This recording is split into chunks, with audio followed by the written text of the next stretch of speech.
Thank God I went to the toilet exactly 2 minutes before we pressed record. Yeah. Hi guys, and welcome back to another round of couches and controllers. Are we controllers and couches, or are we some other? Well, according thing to called iTunes, we're some other. I can't pronounce anything in Minimus Portuguese. cast. Minimus cast. So, yeah. So apparently, something's happened since we were talking in our last podcast about conspiracy theories, and apparently we got conspiracy theory, and we got our RSS. What's a nice way of putting it? Hijacked by someone else. Maybe it was accidental. We don't know. So, imagine just being like, we got shut down by Scientology, but we didn't really. Yeah, we didn't really know. It was just the perfect timing because literally 12 hours beforehand, the podcast that has gotten us the most traffic, so a month's worth of traffic in literally 12 hours. Yeah. And all of a sudden, someone else's RSS feed was being broadcast from our iTunes Connect account, even though we have not gone onto iTunes Connect for over a year. Yeah. Because we pay for Podbean, and that's our host. And so I messaged these guys, and I messaged iTunes, the iTunes Connect Help Center, and these guys are like, you just have an Anchor FM duplicate account, and you need to contact Anchor FM, and you need to contact them and then contact iTunes, and you have the same RSS feed registered to us from another account. And I've gone, I'm sorry, but I use my own RSS feed through Podbean, and I have since the entirety of our podcast, and it hasn't been changed. Yeah. So I'm sorry, I don't, they might not have done anything for all we know. I just wanted them to be like, but you don't be like, oh, you've copied, our RSS feed. And also, that wasn't a plug or anything. That was just go listen to them. But dude, unless you're Portuguese, you're not gonna. Yeah, that wasn't a plug for Podbean either. That's just we were just telling. Oh, we're not sponsored. We pay for that shit. Yeah, we pay for this. So. We paid like $130 something bucks. Yeah. For them just to host, which is fair enough because they do they're really, really good. Yeah, and we also got some feedback too. We got a few things. Hold on, let me just bring up because everyone was going through to listen to it on YouTube. Sorry, let me just log back in. Feedback is good. We likes feedback. Feedback. We can do things with feedback. We can. And so we have 3 comments we're gonna talk about today. Yes. Number one. From 3 weeks ago, No Left Turns leaves a comment on episode 17, 7 Ancient Wonders, the Great Pyramid of Giza. A couple of morons talking about stupid topics. Exactly. So, I'm FMC. I feel like I'm a moron, and I enjoy talking about stupid shit. So, essentially, that's a compliment. So, I don't understand how talking about something that is going to outlast civilization itself is stupid. But then I realised different strokes for different folks. Something, I'm not saying that for example, a good podcast I would talk about to explain this is we listen to Mile High podcast by Kendall Ray and Josh, right? Yeah. And we enjoy their content, but that's not to say that every single episode I would agree with what they say or 100% not to say appreciate, but that's not content I subscribe for. No. Do you know what I mean? I mean, honestly though, we tend to get a lot of our news from local papers, local radio, local journal articles like nature.com, Journal of Immunology, all these ones. I mean, I know there's people out there who like to go to Fox News and stuff like that. But if that's I don't know. If that's what you got to do, that's what you got to do. But everyone has their sources. We ain't dumb. Between us, we got 5 we're on to our 6th now. Yeah. I'm on to my, not my 6th. Yeah. But we've got almost 6 between us. So we're doing pretty well. We're doing pretty well. So we're just nerds, we're just geeks. And the next 2 come from the same person, but this person is so awesome. They did so much stuff to help us out. And this is on episode 19, last week's episode, I should say, Scientology Part 1. And so Xenu Miss Cabbage, as in the Galactic Lord Xenu, space MISC space Cabbage dash XMC. 2 days ago, this person, I'm sorry, I don't know if it's a he or a she or however you identify, so I apologise. But they timestamped it too, which thank you so much. At 51:58, we talked about, I remember saying something like, I don't know why they call him Nibs. Like, how do they get Nibs from LRH Jr.? And so this guy, did research for me, and he got a quote, and it says, "It was amazing that I even survived, for I weighed 2 pounds, 2 ounces at birth. I was named L. Ron Hubbard Jr., but immediately nicknamed Nibs, during my mother's pregnancy. My grandfather kept asking her, 'How is his Nibs?' When I was born, they sent him a telegram saying his Nibs is born, so it became and still remains my nickname." So that's a quote from the guy. And then our Lord and Saviour Xenu also gave us the definition of Nibs, which is an important or self-important person, usually using the phrases his Nibs or her Nibs as if a title of honour. So they just gave us a bit of commentary on that and said, Nibs or Lafayette, they're both crazy names, but I think I'd take Nibs, and then winky face. So thank you, seriously, for doing my research for me. I didn't even come across that, so thank you. And his second comment, your second comment, I should say, at the 32-minute, 25-second mark was, this person learned something from us, and they weren't aware that the Scientology is connected with the Aussie Pancake Parlour, and he said, "It seems that these days they are trying to keep that as secret as possible. Thanks for the info. I'm going to look into that some more." And then they also commented this Vice article, and it's called "The Secret History of Pancake Parlour and its Links to Scientology."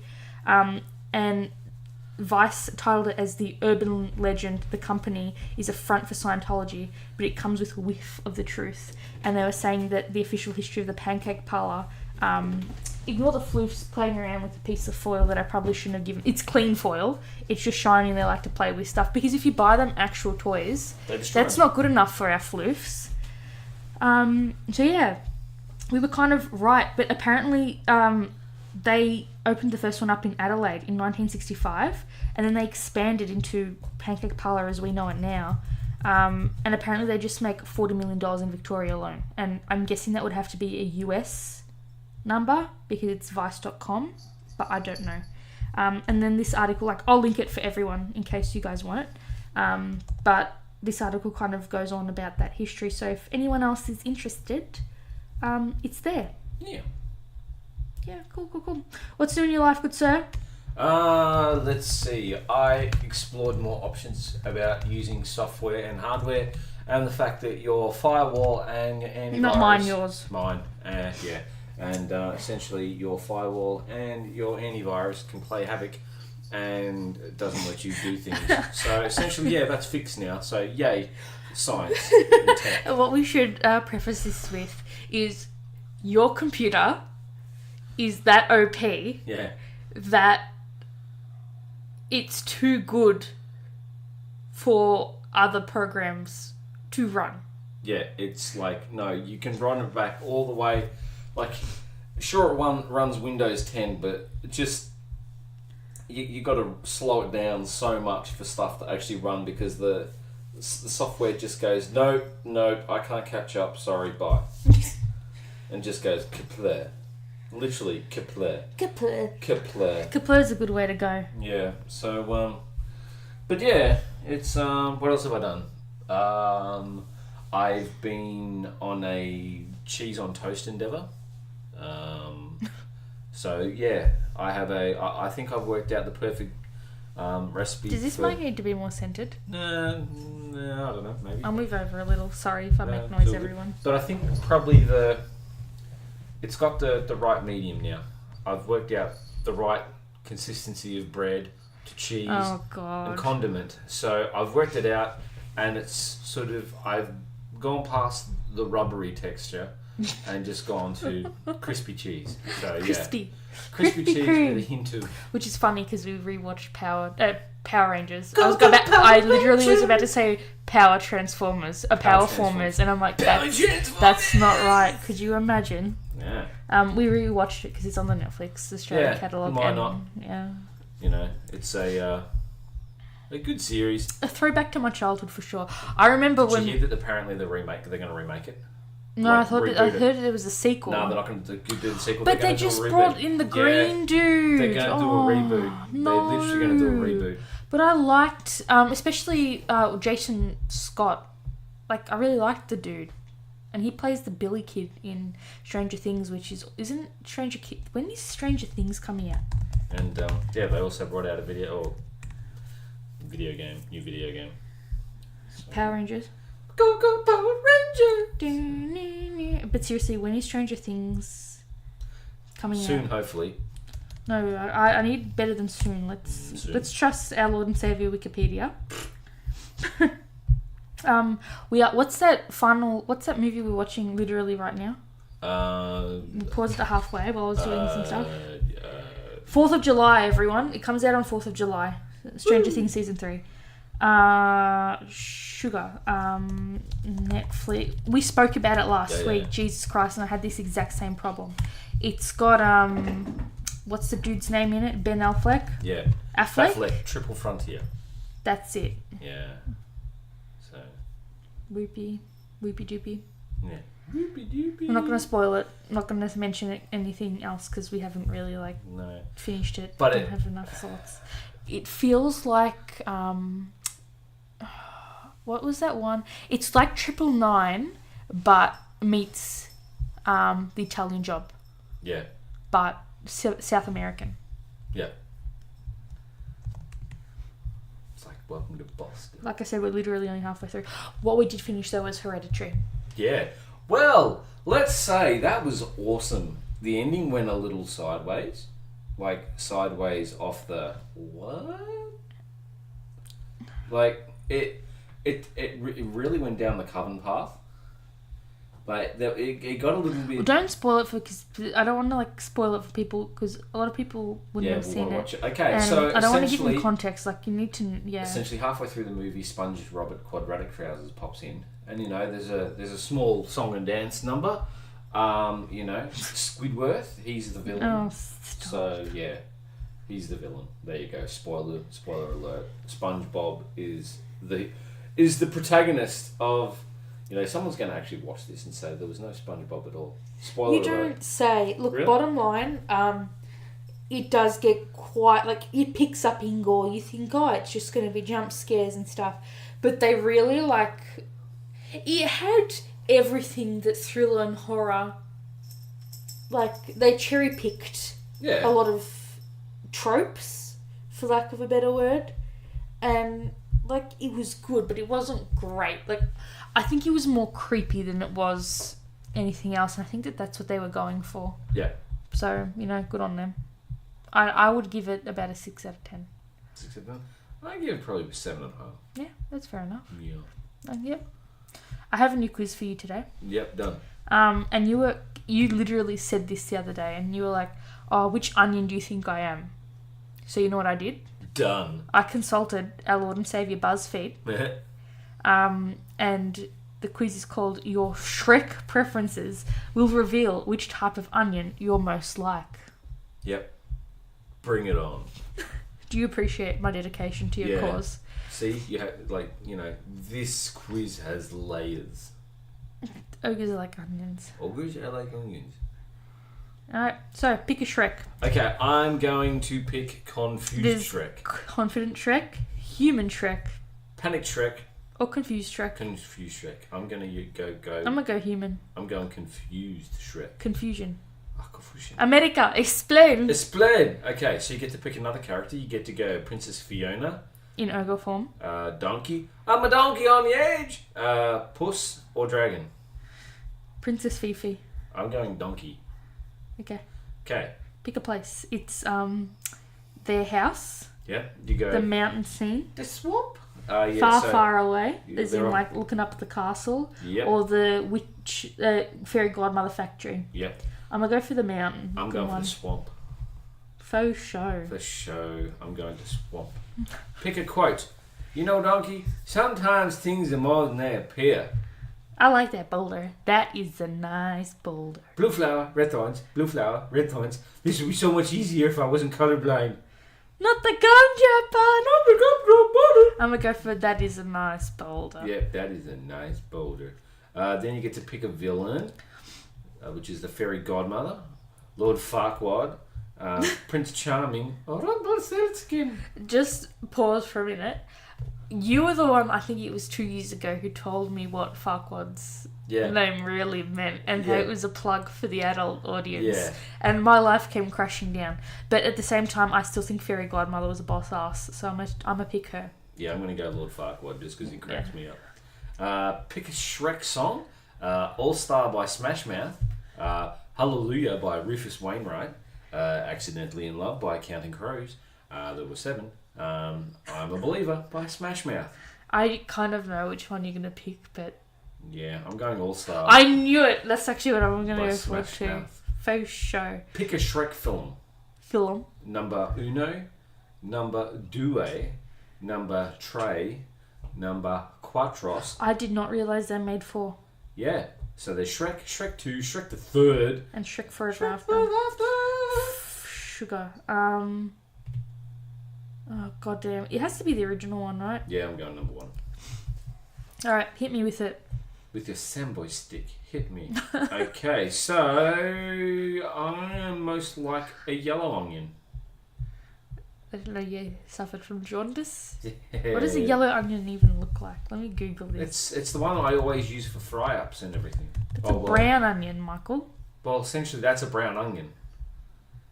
No. Yeah. My whole life is wrong. Yeah, that's a brown onion. Oh, I didn't know it was called... Alright, never mind. Okay. Well, see, that's the thing though. A yellow onion looks very similar to a sweet onion. A sweet onion looks like a brown onion. Okay, look, this isn't... No. I got a spring onion. Spring onion? Yeah. Yeah, what's wrong with spring onions? I was just having... Spring onions are good for salads. And omelettes. I mean, that's all you really care about. Yeah, it could have been a shallot. Shallot. So essentially, like if you actually think about your onions, the sweet onions, they're what you want to do for frying and, you know, roasted veggies, all that sort of stuff. I like purple onion for roasts. Yeah, but see, the red onions or the purple onions, they're the whatever. ones you can eat raw. So that's what we get on Subway and everything, and, you know, salads and all that sort of stuff. For sure. White onions, essentially, we'd use them more for stir fries. And also when we're making massive batches of pasta sauce. Because they're crunchy and that we saute them down really nice. Yeah. Then from memory, the yellow one, they're probably just like the all rounders. Yep. So like an all rounder, I'm an all round guy. And then shallots, essentially, you know, garnishes and stuff.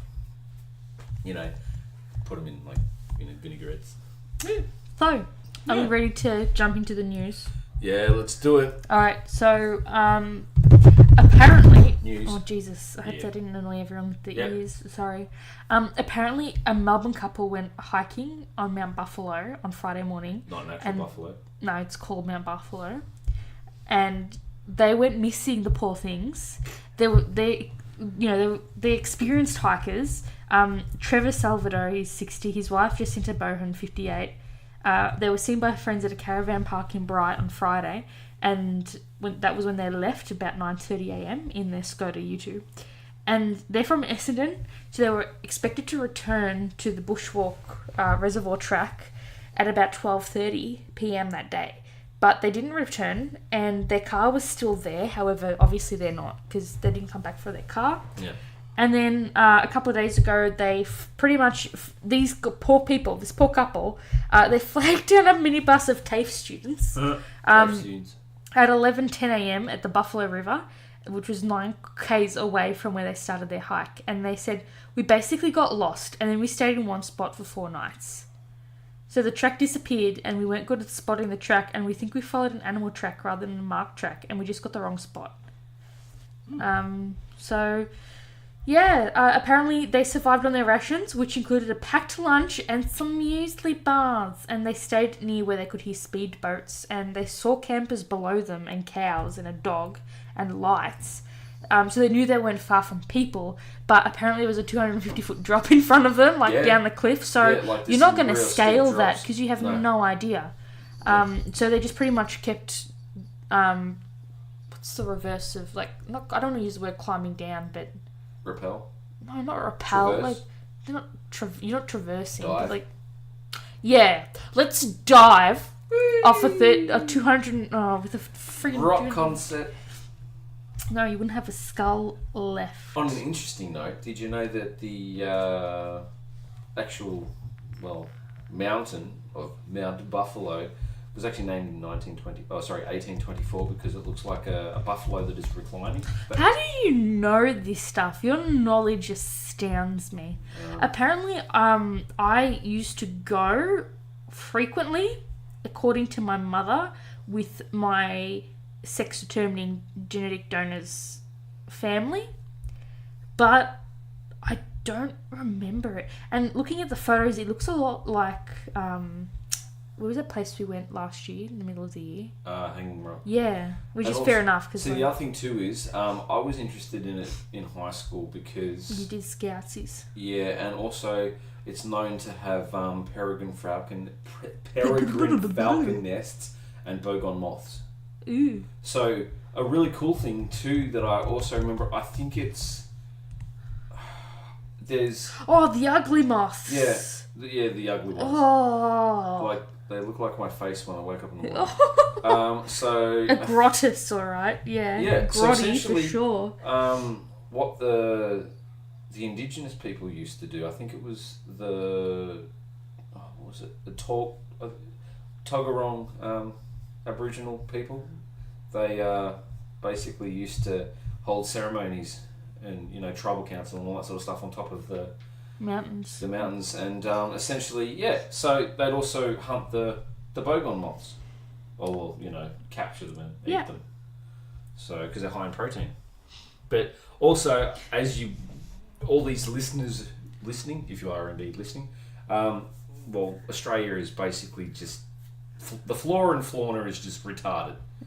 I mean, if you've seen a platypus, it's retarded. What? Who needs that? It basically looks like a cross between Chernobyl and a zoo, like the marsupial section. Have you, sorry to interrupt you, but have you ever heard of the God making X or Gap memes? Yes, where they literally just gone, not the ones where you can slap so much, So, the one for God creating, sugar, where is it? Let me find it. So, yeah, God damn it. Essentially a very cool place to walk. I haven't been there personally, but I just found it interesting because moths and butterflies, really cool. That's fair enough. So, also too, it makes me think that essentially with all these rocky outcroppings like this and all that sort of stuff, you have a higher amount of rock wallabies and kangaroos. Like the rock wallabies will just climb them. Really? Or hop them. Yeah, any kind of rocky outcropping rock wallabies will literally just... I guess fair enough. That makes sense. It's just I didn't really ever kind of think about it. Yeah. So, and the occasional wombat. I've actually seen wombats in person. Like, not in a zoo. I've seen them in a zoo, but I've actually seen them... You literally just let them go. And you never... Rule number one, people, if you approach a wombat... It'll shred you. And it's in its burrow... You're in trouble. You do not stick your hand down the burrow, because what they do is they stick their butts out, and essentially what their hind is just a bony plate. So what happens is it's a defensive mechanism against foxes, because foxes will stick their heads in to try and get them, and then the wombats will rear up and crush their skulls against the roof of the burrow. So essentially what happens is you get the occasional new zookeeper who doesn't really... No. The only reason why I know this is because we were actually on a scout trip, and one of the zookeepers did it in front of you. One of the wombats panicked, and we were wondering why there was a bunch of like ambulance people, vehicles. But yeah, St. John's. Yeah, one of the zookeepers put his arm in to get the wombat, and it basically broke his hand. So it just shattered his hand. Because for sure. Yeah. And essentially, you get cases where they'll go to cross a highway, and someone's doing 100k an hour. Apparently, they just disintegrate. Well, if you hit them. If you hit in the car, yeah, that's what I mean. And go into the trees, because they're like little speed humps. But you hit them, obviously a truck is going to be like a ba-dum. But if you hit him in a four-wheel drive, or you hit him in a car like a sedan, you're gone. At 100k, I was told that if you hit them, going like, you know how state roads are like 130? Yeah. I was told that if you hit them, they disintegrate. And you just get like bone fragments and obviously like... Well, we had one where we actually knew two guys in a Hilux hit a wombat. And basically, it got them airborne. They veered off the road, rolled, and went off into the trees. And both died. So sorry. Yeah, yeah, because what happens is the wombats try and cross the roads, but when they have paths, and instead of building they put these like tunnels under the road, but they don't put them in line where the actual paths are. They put them further down. The animals are just going to keep. I can't remember which country it was. Was it Greenland or was it Iceland, where they've actually made bridges over roads, like wildlife bridges, so that way they can like get to the other side safely. Exactly, and they're just really, really wide, and it creates an ecosystem. Faux show. Alright, next news topic on the agenda. Apparently, Google Chrome users needed to update their desktop version of their browser this week as soon as possible because their lead security engineer warned that they had uncovered a bug known as a Day Zero exploit in their software, and it was actively under attack by hackers. And apparently targets third-party software that you can link to the browser, and apparently this bug targets Chrome code directly, which isn't the best. So I don't use Chrome. People keep telling me I should. I use Opera. But I'm like, meh. Is Linux like a normal browser, or do you have to do weird stuff to get there? It's customizable. Like, you need to know what you're doing. So, for instance, you find people who... Okay, we know Apple, it's pretty secure. Linux is all open source. Yeah. So you can do whatever you want. It's basically just an open source software. Yeah. You can do whatever the heck you want. So essentially, if you were to hack a Linux computer, like someone who's operating Linux, there's a high chance they know how to hack you back. For sure. So that's why people don't go making viruses for Linux, because it's they'll just reverse bug you. It's like ramming into other cars in a car park. It's not good. People don't like it, and they get cranky. Not the best thing. So next time we get a phone call and it's some scam being like, "Oh my god, your computer's broadcasting a virus," and they ask me what browser I'm using, I'm going to say Linux.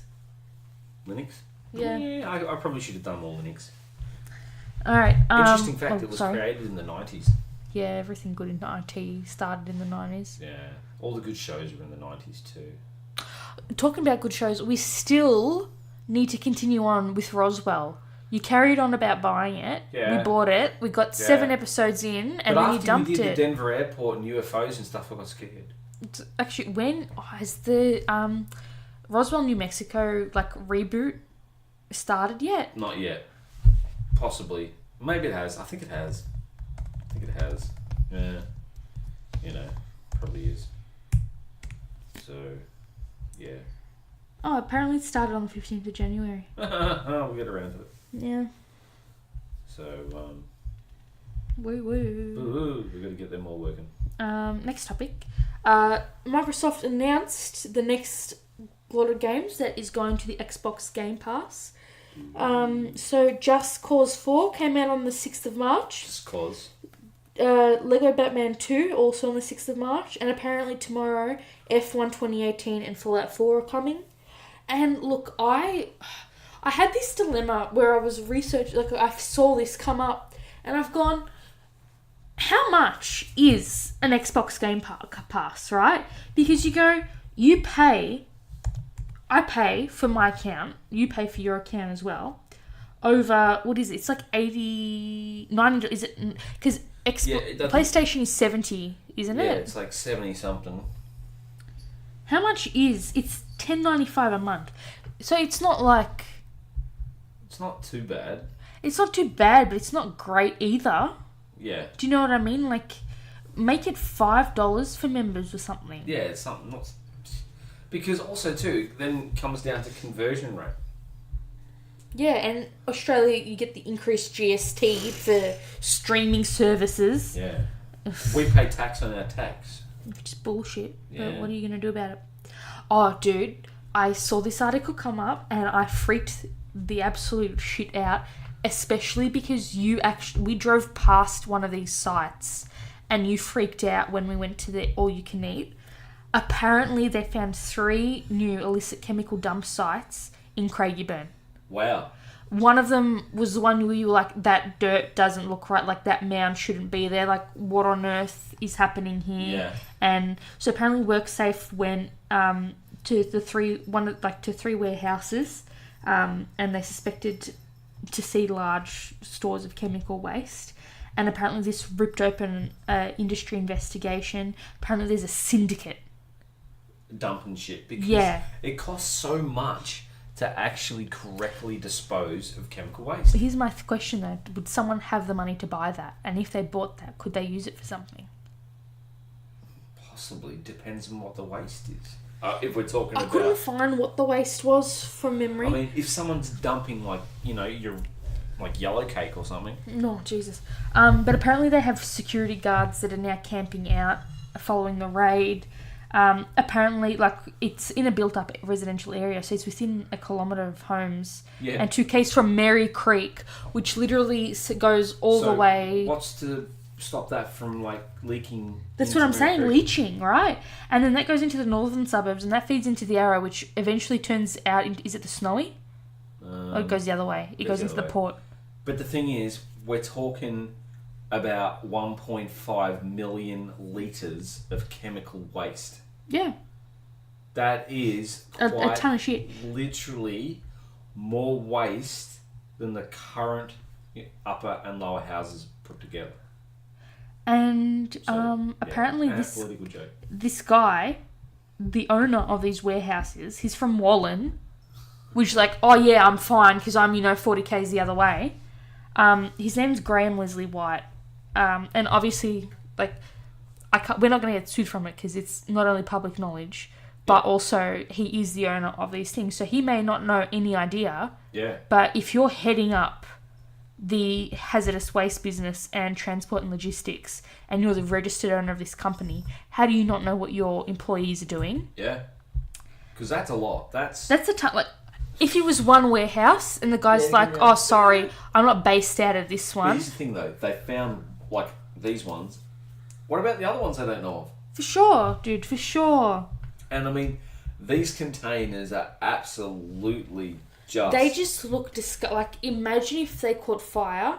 Because one burnt in Epping last year or something or other, didn't it? Well, there was one in Footscray in August last year.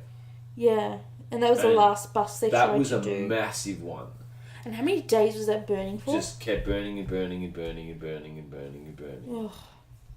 Talking about just keeping burning, an asteroid measuring 150 metres in diameter, or 450 feet, skimmed the Earth on Monday evening.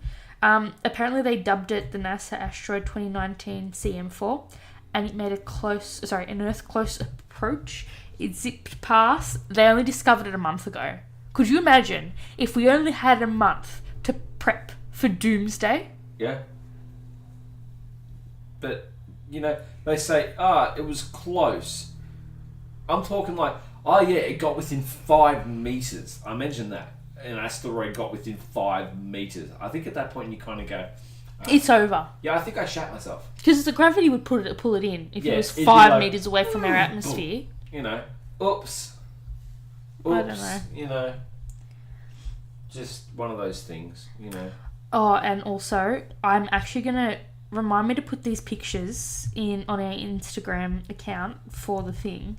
But I saw these and I nerded out. Apparently, NASA has been testing air-to-air photographic technology in flight because they wanted to kind of photograph shockwaves, and they captured supersonic aircraft in flight with shockwaves like merging together as they're obviously on their flight plan. And they photographed the sonic boom, like the sound waves that form the sonic boom. And apparently they're going to try and use this to figure out how to make like commercial flights quieter and all that stuff. Of course they want to be quieter because they want stealth aircraft to be stealth. But also with this technology, if someone if something explodes, that's going to obviously... You're not going to hear someone dropping something. No. But generally, it's more a case of detection. If they can see it, they can hide it. Oh, for sure. But over here, I guess we also have... it's not sonar. Sonar's underwater. Yeah. It's radar. Radar. Sorry. But when you see the patterns... They just... What am I saying? Oh, sorry. I should have prefaced with... They just look fucking cool. Yeah. And it's just the way you they see, split. Yeah. Like the aerodynamics of it all. It's just so uniform. Yeah. I don't know. I think it's pretty cool. It's almost like the planes are just piercing... Oh, for sure. The barriers. Yeah, very cool. Piercing the barriers. Talking about piercing the barriers, apparently the UK Space Agency just committed another £25 million. That's what you want. To look for alien life. So Dumb. Chris Skidmore... Sorry, sir. You probably could be one of the smartest people on the planet. With a name like that. He's a science minister, and he is pretty much looking to launch a space observatory to look for rocky exoplanets that are orbiting the perfect distance from their own sun to give a fighting chance of life. They're calling the mission Plato, which stands for Planetary Transits and Oscillations of Stars. They're going to use 26 small telescopes and cameras to act like the compound eye of an insect to stare at up to 1 million nearby star systems. Apparently they're looking for telltale dips in the brightness of stars that suggest a planet has just flung in front of it, and then their instruments will be able to separate that and see which planets sit in the Goldilocks zone. And then they're going to try and look at the chemical makeup of the atmosphere of these planets and hunt for signs of gases such as methane, because we all know that that sort of indicates that life is living. Exactly. Life is present. So yeah, what you going to do? What you know about it? Pretty much just if you get, I suppose, that kind of boost. 25 million, no offence, like good on you for raising that kind of money. Do something else with that though. I mean, I understand what they're doing, but I was also reading something today where they want to dim. Like the scientists actually figured out a way that they can potentially dim the sun. That's not good. Dimming the sun isn't helpful. Figured out how they can safely dim the sun. That's like ramping up daylight savings to a whole I don't want daylight savings. Do you understand? I want daylight getting rid of. Yeah. I like cold weather. I also read, I don't have the facts with me, I'll have to bring them up for next week's episode. Just before we jump into our last story. Apparently there's, within the next 50 to 100 years, there's going to be that much carbon dioxide in the atmosphere that clouds aren't going to be able to form. That's not good. Without clouds, we don't get rain. I couldn't find, I didn't have the time to look for the actual paper it came out of, so I didn't think to include it, but just because we were talking about other stuff we read. Yeah. Last but not least, the news before we jump into our main topic for the day. So, I don't understand why this wasn't a forethought before they committed millions of dollars into research and, I don't know, traversing Antarctica and potentially damaging it. But what you know about it? Apparently, they didn't know what made the icebergs in Antarctica green. They do look really cool, though. So, apparently, it didn't make them think that organic material, when in ice, turns green. Because of the way the light diffracts, because carbon is like yellow, and then organic material kind of like with the blue sheen of the ice, it looks green, for lack of a better term. So apparently they needed to contact the Journal of Geophysical Research Ocean, and this guy called Warren and his colleagues found that the marine ice at the bottom of the Amory ice shelf has 500 times more iron than the glacial ice above. Now, just a basic chemistry lesson for you. What element is iron? What element is green? Rewind, delete. What element is green? What element is green? Well, I always think uranium. Non-radioactive. Think about powders. We have them in the lab. Fountains, right? Yeah. What happens when they oxidize? Well, they start going green. Right? So I was like, oh my god, is it iron? Is it copper? Right? But apparently there's iron underneath the rocks of the Antarctic ice sheet, which is kind of scary that now we're getting to the rocks at the, ice sheet, but whatever. And apparently because the glaciers are moving, because they're dynamic, they're not like static, and as they not float, but as they grind over and move over and slide over, they grind the ice sheet grinds the rocks down, and it forms a powder, and then that ice then kind of like oxidizes because obviously it's got oxygen in the water, and when it contacts the seawater, and then that forms iron oxide, which turns green when light scatters through them. And then apparently now, this, with all the global warming that's happening, this means that iron is going to start to increase, which means there's going to be more plumes of algae. Yes. Correct. Which, increases the growth of phytoplankton. I mean, will that help the whales? Probably. I mean, yeah, it should. I mean, if, certain whaling vessels don't wipe them all out. Well, they can't in Antarctic waters. Yeah. But how long will Antarctica be left for? Well, technically, I don't know how tall the highest point on Antarctica is. Hey Siri, how tall is the highest point in Antarctica? Apparently, Mount Vinison is the highest peak in Antarctica with an elevation of 16,066 feet, or for all of us metric believers out there, 4,897 meters. Which is a decent height. When you think about it. When you think about it, wouldn't you expect the caps of the planet to be taller? You would, but they're spread out all over the place and they're constantly on plates that are shifting. Look at the Galapagos, for instance. Do you know that apparently within 2 generations of finches, they saw 2 different species come up? Like, that's how fast evolution is happening right now. And they've actually did you pour your water without adding your tea bag? Yeah, I did. Good job, buddy. Good job.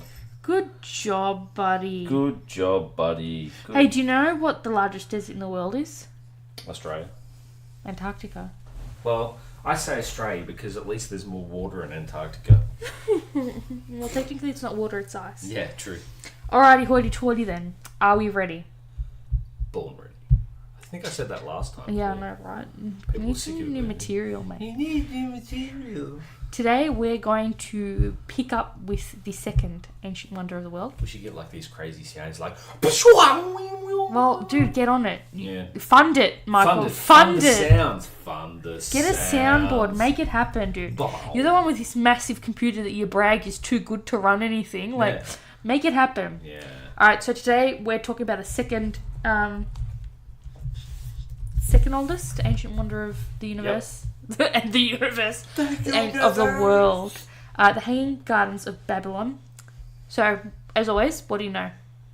Basically, it was sort of a city... Well, think of like a city construct. So, essentially, like ancient Greece. Like, look at the remnants and all that.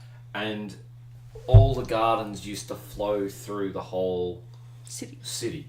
So all these hanging gardens, so all the banisters and terraces, all the gardens and everything, it was essentially massive feat of engineering. Like, Don Burke got nothing on this. Bunnings has nothing on this. We don't mention Don Burke anymore. Yeah. Bunnings. And essentially the whole city just looked like a green city. Yep. So, Greenland too? Greenland too. Alright, are we ready? Yes. Okay, for the bio. So the Hanging Gardens of Babylon, they're the second oldest wonder of the ancient world and believed to be constructed at around 600 BC. Its existence is still unresolved today, but it's believed to be built by the Babylonians or the Assyrians, which are two Mesopotamian kingdoms. It's unknown what destroyed the garden. They think it was destroyed at around the 1st century AD. It's believed to be located at what is now modern-day Hilla or Nivina in Iraq. It was called the Hanging Gardens because they were supposedly built high above the ground and, like you said, split-level stone terraces. And like you said, a remarkable feat of I almost said genetic engineering. Yeah, that's not right. CRISPR. The CRISPRs of Babylon. They had ascending series of tiered gardens. They contained a wide variety of trees, shrubbery, and vines, and apparently resembled a large green mountain constructed from mud bricks from the ancient city itself. The name is derived from the Greek word kremistos, or overhanging, and that has a broader meaning, more than what modern day English translation hanging, and refers to trees being planted on raised structures such as a terrace, because good job, Greece, you needed a word for that, but okay. And I'm not bagging them because they're my people, but whatever. So according to one legend, the Hanging Gardens were built alongside a grand palace known as the Marvel of Mankind by Neo-Babylonian king Nebuchadnezzar II, who ruled between 1605 and 1562 BC, alongside his Median wife, Queen Amelitis. And she missed the green hills and valleys of her homeland, so you know what this dude did? Kind of like the Taj Mahal king. Let me just build it for you, honey. Like, we can just do it, right? And apparently it made the head priest, whose name at the time was Berosus, to write about it in 206 BC in a description that was later quoted by this other guy called Josephus. The construction of the gardens was attributed to the legendary queen Semiramis. So I don't understand how some people are saying that this guy made it for his wife, but then they're saying this other queen, Semiramis, who allegedly ruled Babylon in the 9th century, and then that means that the people that believe that call it the Hanging Gardens of Semiramis. Yep. So I don't know, like, no one can agree which one it is. And it's the only one of the 7 wonders where the exact location has not been definitively... Are you really spinning that with your finger? Yeah, I'm trying to recreate the Hanging Gardens of Babylon in my tea. It's called biological theory. Okay, then. Yeah. So it's the only one for which we can't we don't know exactly where it was built. We have a rough idea. I think the other thing too is because, mud brick, gardens, which are plant. So, essentially, they're not going to last. The actual plants are not going to last. No, not at all. They're just going to be wiped out. Yep. If they're not maintained. Yeah. So. Who knows? Like masters. Oh. Ooh, burn. That was a slow burn. Continue. Thank you for your permission. So there are no Babylonian texts that you can reference or go to receive any evidence. 3 theories have been suggested to account for this. 1, that the gardens themselves were purely mythical, and the descriptions represent a romantic ideal of an eastern garden. The second theory is that if they indeed existed in Babylon, they were completely destroyed sometime around the 1st century AD. And the third, a legend refers to a well-documented garden, the Assyrian king Sennacherib, 704 to 681 BC, and he built his capital city on Nevia on the river Tigris, near the modern city of Mosul, which is within a close radius, I would say, to where they think it is today. But all in all, no one knows if it's real. No one knows if it indeed was real where it was. And no one knows if it was indeed real and it had a place upon which it was built, what happened to it. See, the other problem too is archaeologists have trouble finding these and think about robbing. Sites purely because, for instance, the ruins of Nineveh are in Mosul, which we know are a little bit dangerous to be in. So is it because they're war-torn? Yeah, war-torn. So essentially, the only real way you'd be able to sort of try and gather more archaeological evidence is to go deep, go there. But you can't. But there's a higher chance that something's going to happen, so it's too dangerous to go for there. Sure. And obviously a lot of that's going to be destroyed. Yeah, for sure. And at the same time, say that we don't, not to say we should have right, but we don't have right to go do that. No. And anything that is found there belongs to those people. Yes. Because it's theirs. Do you know what I mean? And also, when I was researching for this, just because you mentioned it being destroyed, do you know how many conspiracy theories there are of, the Americans found it when they went to Iraq and they just burned it down?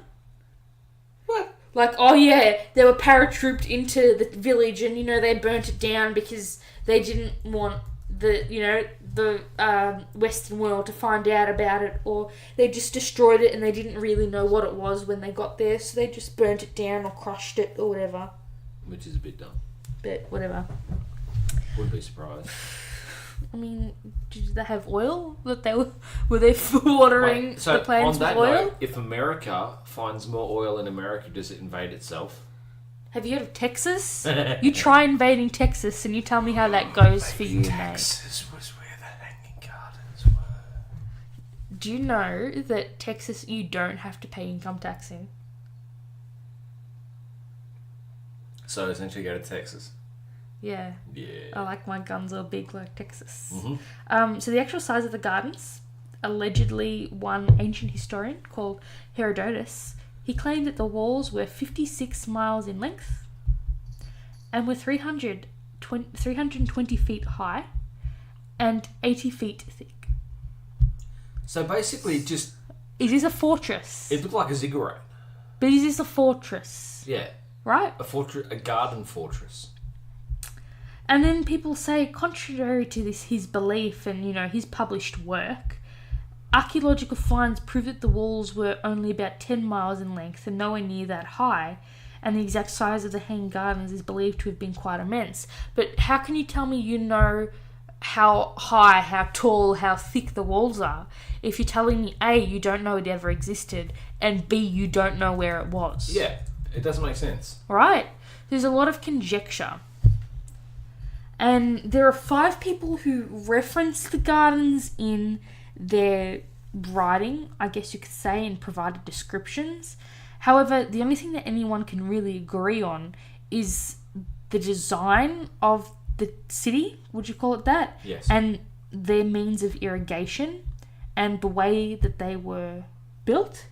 So we spoke about Josephus earlier and Berosus and all those earlier priests, and they mention that they pretty much give credit to the Nebuchadnezzar II, and they give their source of credit is this guy, and they say that he built the Hanging Gardens because his wife missed her homeland, so he wanted her, this is your new home, I want to make you feel like you're at home, here you go, right?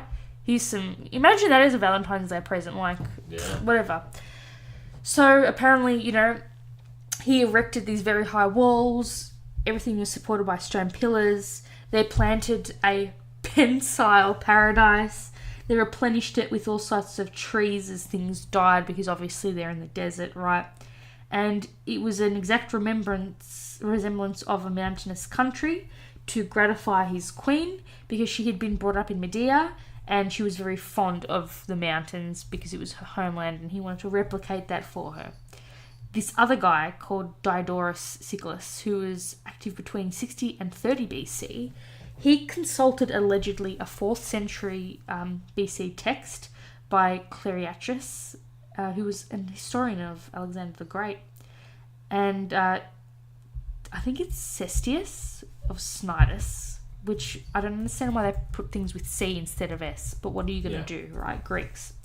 And they say that it was constructed by a Syrian king and that the garden was in the shape of a square and each side was approximately 4 plethora long. And then you're going to ask me how long is a plethora, and I'm going to tell you that a plethora is 10,000 Greek feet. Yeah. So the garden was tiered.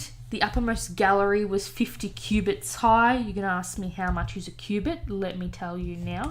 A cubit is something between 440 and 529.2 mil, or 17.48 and 20.83 inches. And it's based on the forearm length, so from the tip of your middle finger to the bottom of your elbow. So anatomical variation for the win. For the win. Yeah. The walls were allegedly 22 feet thick and were made of brick, and the bases of the tiered sections were sufficiently deep to allow root growth for the largest trees, and the gardens were irrigated from the nearby Euphrates. Then we have Quintus Curtius Rufus, who's apparently from the 1st century AD, and he drew on the same sources as Diodorus, and he stated that the gardens were located on top of a citadel. On a side note, I really do like the word citadel. Yeah, but citadel. That's separate. And he said Citadel, that it was... Biodel, Breakadel. King's Landing. Yeah.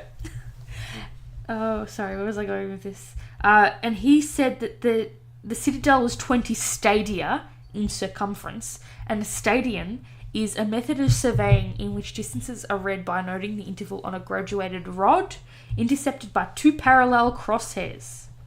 And it's mounted in a telescope of a surveying instrument, and the rod's placed at one end and the distance is measured at the other end. So, whatever.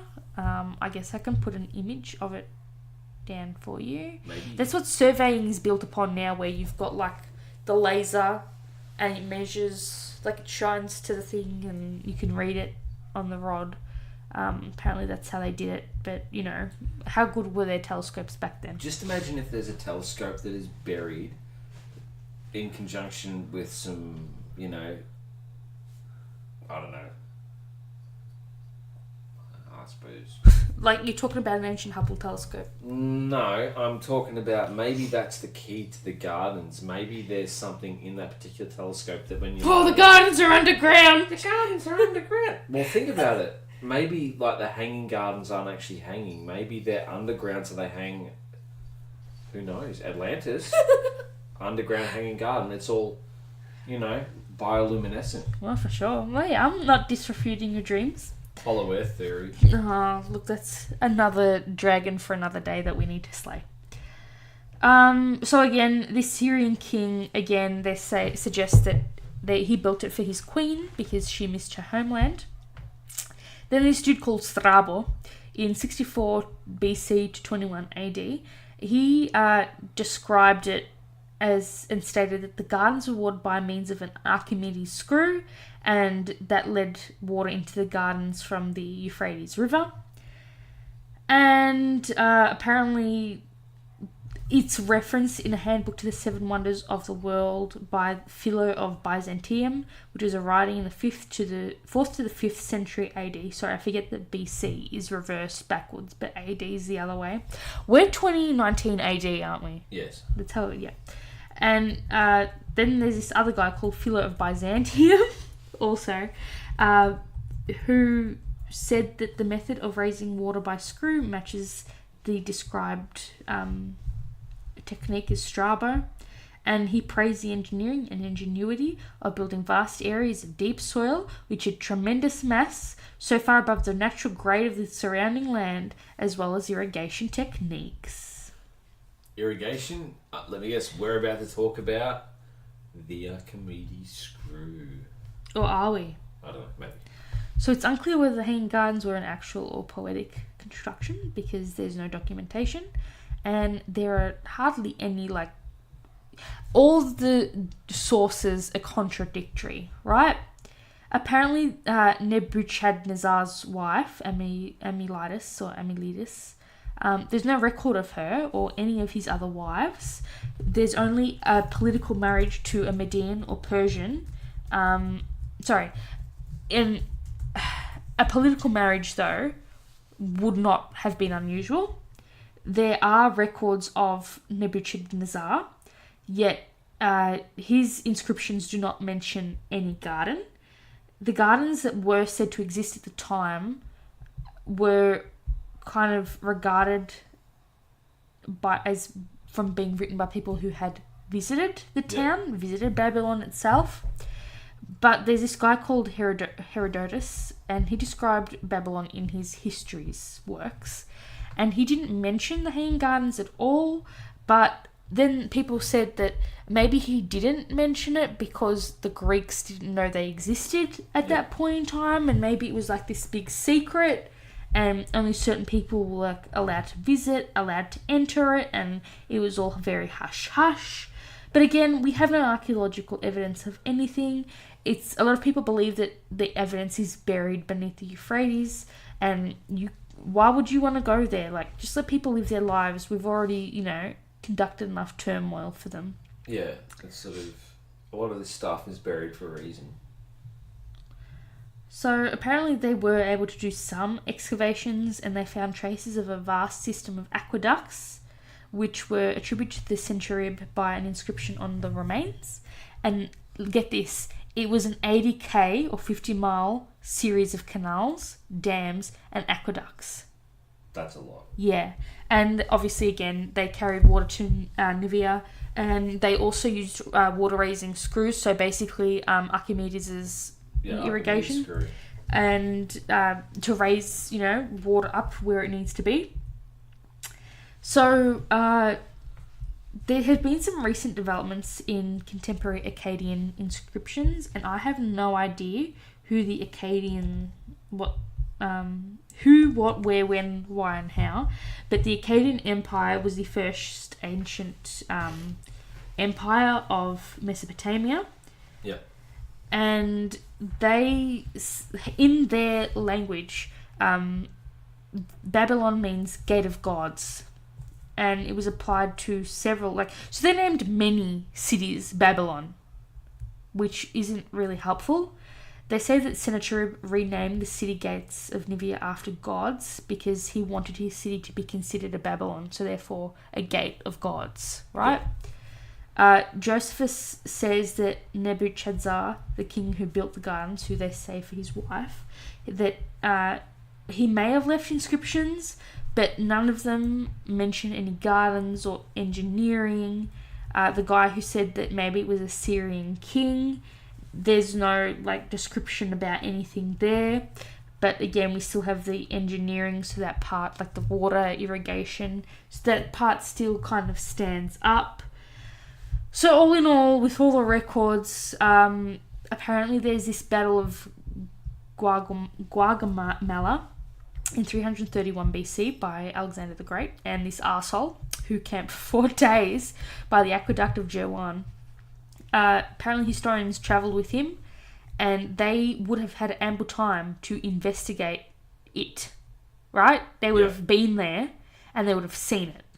They would have been close enough to see the gardens, but they didn't record anything, so people are saying, well, they either didn't exist, or by that point in time, they were already gone. Yeah. But then people are saying, oh no, they were taken down by 1 AD, so that's 331 years, roughly, unaccounted for. So, which is a lot. I don't know. Maybe they were built later in time, but who knows? So apparently the garden was known for not just its beauty, but it was a year-round oasis of lush green in a dusty summer landscape, and they had marvellous feats of water engineering that maintained the garden. And don't forget, if it's the desert, they're constantly, if things are dying, they're allegedly pulling it out, shoving more green shit in the ground, and, you know, building it.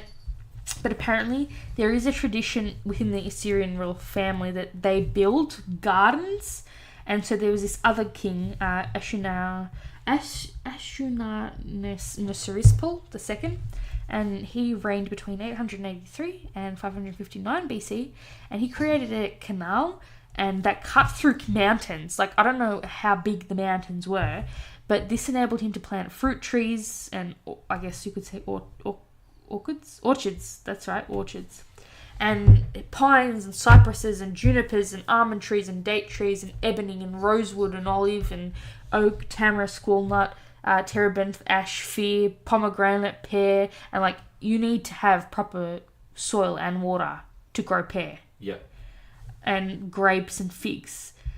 And so, Minono, apparently they have an original panel of a sculptured wall in the British Museum, like a drawing of what they believe. I don't understand, because they're like, one original panel and the drawing of another are held by the British Museum, although neither is on public display. So how do you know what they have if it's not on, and if it doesn't exist, how do you have a panel? Yeah. Right? So I don't know. Apparently it would have been made out of massive limestone blocks because they want flood defences, and parts of the palace would have been excavated. In the mid-19th century, Austin Henry Layard, he excavated parts of a palace that, like this King Ashurnasirpal's palace, and his citadel plan shows contours which would be consistent with the guy's garden, but its position hasn't been confirmed. So they think, was the garden in fact a military base for them? But and then once a war was no longer a threat, did they convert it to a garden or something like that, or was it like a playhouse for, you know, all the military dudes and all that sort of stuff? But either way, having so much plant stuff there, and between droughts and famines and everything, they would have constantly needed to upgrade their water supply. Yeah, because the amount of water that they would lose. Yeah, for sure. And apparently this Sennacherib guy, like, he would brag, and he was really happy, like, good on him, dude, for the technology that they had at the time. And, why are they inscribing stuff, right? But apparently they inscribed automatic sluice gates and enormous aqueducts and crossings, and, like, they constructed stuff with over 2 million stones, right? So we're talking a ton of stuff. They used waterproof cement. Like, how then, we're talking about 331 BC, you know, with pre-331 BC. How are they making waterproof cement? Do you know what I mean? Well, I think someone knows some. I mean, you've got mathematicians and archaeologists back then that are going to be just paving the foundation for what we have now. So it's just like, how would you go about creating the moisture barrier? Oh, I guess because they had limestone, so they thought it would just, you know, I don't know, but I hear you. But also, if it's the desert, are you going to have much moisture? No. You asked me that question. Here we go. But is that known as Roman concrete? I don't know. All it said was waterproof cement. Because I remember someone saying about Roman concrete being hydraulic settings. Oh, I believe you 100%. I just don't know. Something like that. I can't remember. I think it was like, I learnt that playing Settlement Civilizations or something. But I think it was to deal with salt and ash. So you'd mix salt water with ash. Yeah. And that would help cement everything together. Yeah, I get it. Oh, it makes sense. For sure. Maybe. Yeah. I don't know. But then you get things where Romans were using volcanic rock. Ooh. Well, you think of the area. Because it would have been really fertile. Yeah.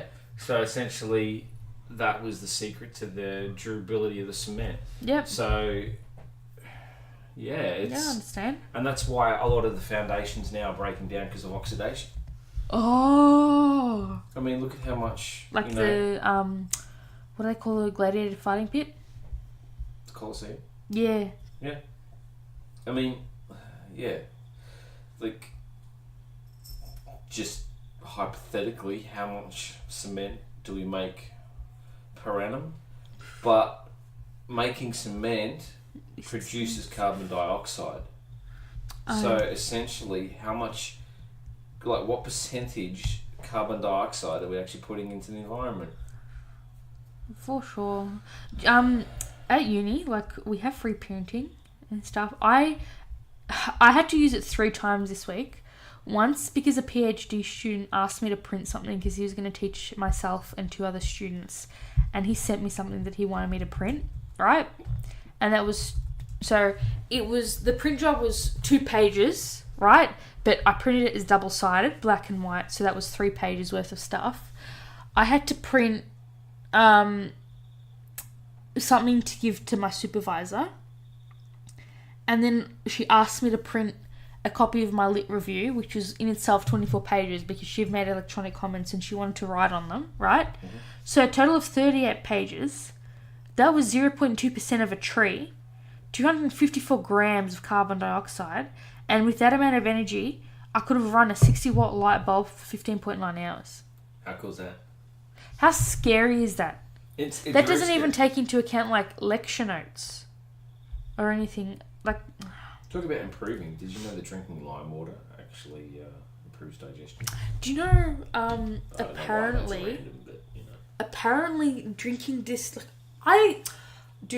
isn't drinking distilled water bad for you because it throws out all the ions? But then I guess, like, people can argue, but we're a very salt-based society anyway, blah, blah, blah. But apparently drinking distilled water, if you leave a glass of distilled water out, in 2 days it's still going to taste the exact same. Yeah. So how does that work? Is it because you boil all the oxygen out? No, it still has oxygen in it. Because if you boiled all the oxygen out... Not like all the oxygen out, but do you know what I mean? Like, it's all you're doing in distilling water is... getting rid of, like, all the... You're just heating it. Yeah. And then, like, triple distilled water, it just goes through and you're collecting the evaporative... Yeah. Evaporated water. Oh, sorry, the condensed water. Yeah. So it condenses, then you heat it, and then it evaporates, and then you can collect it and condenses and collect it. Yeah. So back to water.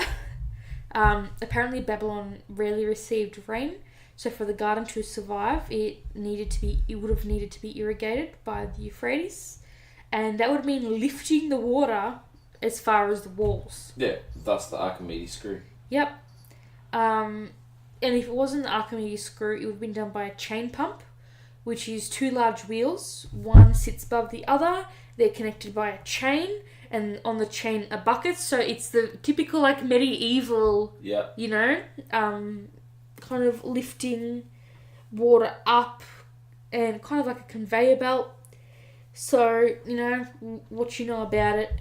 Apparently they also said that there would have been a pool at the top of the gardens, so kind of like you can release floodgates into channels so they could act as artificial streams, and then that would water the gardens, like, so kind of like, I don't know, that's really smart if indeed that was real. Yeah. So but here's the thing, slaves would have had to have been manning the handle to provide the power to be moving any kind of contraption. Yeah. Whether it be the chain buckets or the screw, right?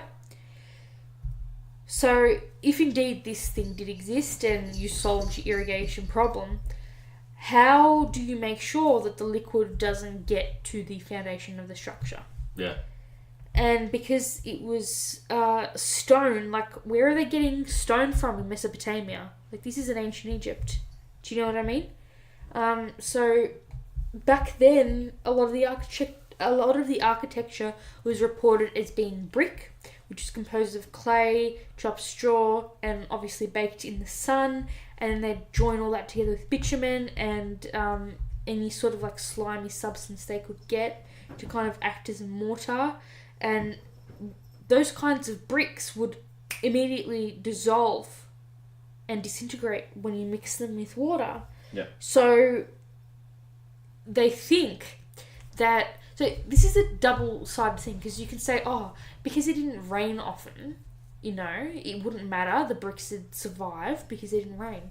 But then you're telling me they have their own artificial lake up there, and they're freaking pumping gallons of water up this 55-foot wall. Yeah. Where's that water going to go?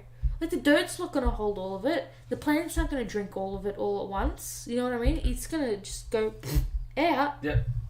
And all kaput. But, you know, what do you know about it? So, archaeologists and historians, you hear it every other week. It's like Atlantis, you know. We believe we found where the ancient gardens were, but no one's ever found any physical evidence, and that has led people to believe that ultimately the gardens may just be a myth.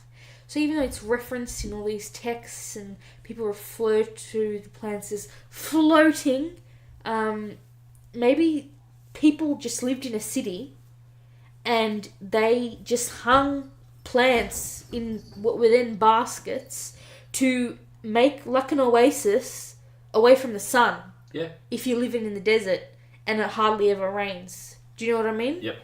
And that would have given the idea that because the city is built so high and it's like a military fortress, if you want to lean to that idea, that, you know, it looked like it was a hanging garden terrace, but it indeed wasn't. You know, that they were suspended in the air, but maybe they weren't.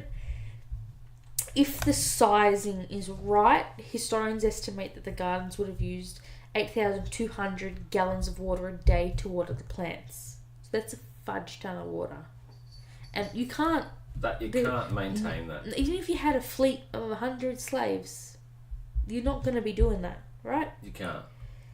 So people say that the most likely reason that the gardens are no longer with us today is because war or erosion or an earthquake, and because of its height, like maybe, and the weight of it all on mud bricks, like maybe it just collapsed upon itself. Yeah.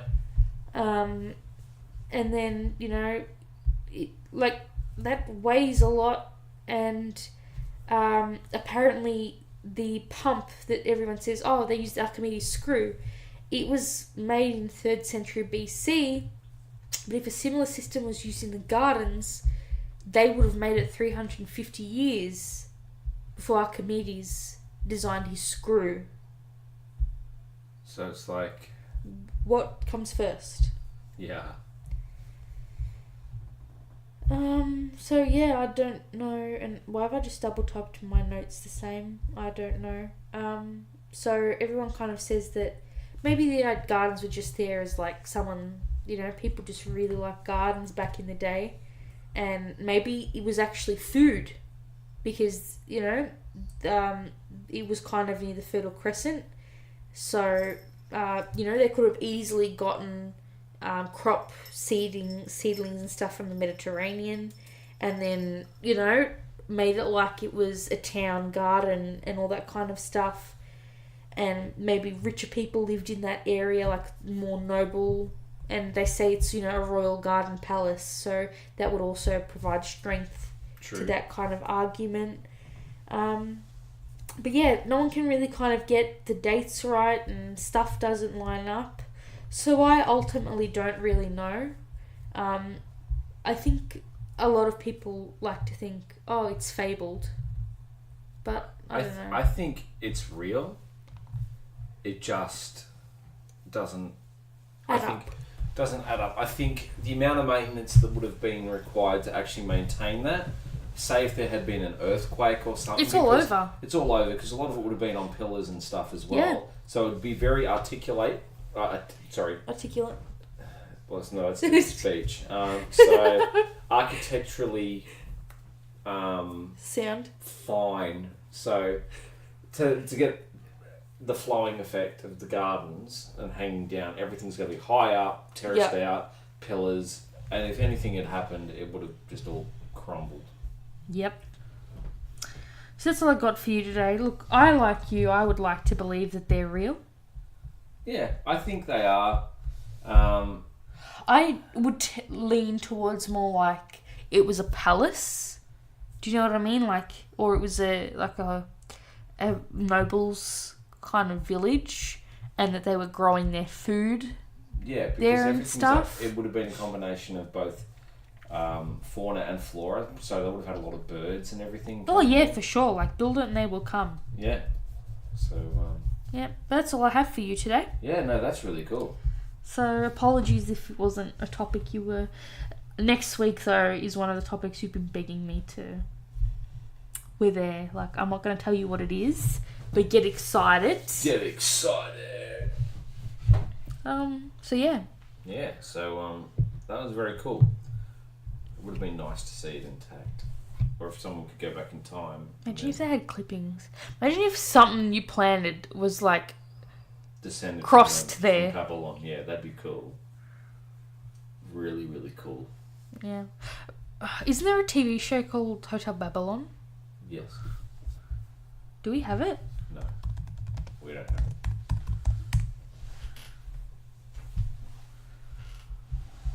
Oh my god. It finished it's 10 years, over 10 years old, that TV show. Jeez. Yeah, from 19th of January 2006 to 14th of August 2009. Oh. Fair enough. Fair enough. Alright, that's where I'll leave it for today. Awesome. Got anything else you want to add? No, that's all from me. Yep. So, yeah, no, that was awesomely done. So thank you. Thanks for bringing that one on. No worries. Anytime. Have a good week, everyone. Stay safe. Stay controllersy. Yep, stay couchesy. And I'm kind of like really tired, so I just might save this on a USB, shower and hit the hay, I think, because I'm wiped. It's been a long day. Yep, very long day. And normally it's still light outside when we're recording this right now, and it's winter. Like, I'm not complaining, but yeah. Alright, everyone, I'm just joking about. Say your goodbyes. Yes. Thank you for listening. I'm FMC, or FullMetalChicken, and yes, I'm a moron, and I like talking about stupid shit. So, because for me that is interesting, and for everyone else who also enjoys listening to interesting stuff. Thank you for sticking around. Yeah, much appreciated. Thank you for everyone who's finding us and interacting. That's really cool. We're really appreciative, and it's really awesome. So yeah, so thank you very much. And have a great week. Au revoir. Goodbye. And may the force be with you. And may the odds ever be in your favour. Yes. And, Can you stop fingering your eyebrows? I was watching a show where someone was doing this funny stuff. Yeah. Anyways, that's... Is that a neighbour? Taking a bin out. Yep. They've been there think before. they know that it was yesterday? Well, unless they're taking the bin. It sounds empty, so yeah, they're bringing the bin in. My hopes and dreams. And on that note, we will see you next week. Bye, guys. Au revoir. Signing out.